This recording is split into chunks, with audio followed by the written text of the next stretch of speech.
ரசம், சாம்பார் எல்லாத்துக்குமே செட் ஆகிற மாதிரி ஒரு சூப்பரான முறக்கருவாடு பொரியல் எப்படி பண்ணுறதுன்னு பார்த்துடலாமா? ஒரு கடாயில் தேவையான அளவு எண்ணெய் சேர்த்துட்டு 10லேருந்து 15 சின்ன வெங்காயம், அப்புறமா ஒரு 5 பல் பூடு, ஒரு பச்சை மிளகாயை 2 கீறி உள்ளே சேர்த்துட்டு வெங்காயம் நல்லா டிரான்ஸ்பரண்ட் ஆகிற வரைக்கும் வதக்கிக்கோங்க.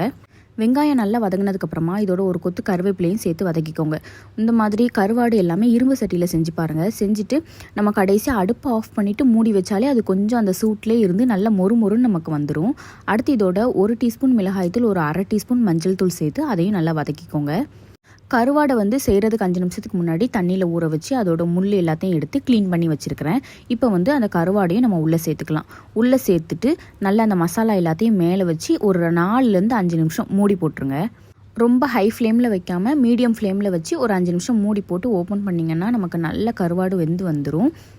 நல்லா மூடி போட்டு வேக விட்டதுக்கப்புறமா நம்ம ஓப்பன் பண்ணி பார்க்கும்போதே தெரியும் அந்த வெங்காயம் எல்லாமே நல்ல கோல்டன் கலரில் நல்ல நமக்கு மொறுமொறுன்னு வெந்து வந்திருக்கும்.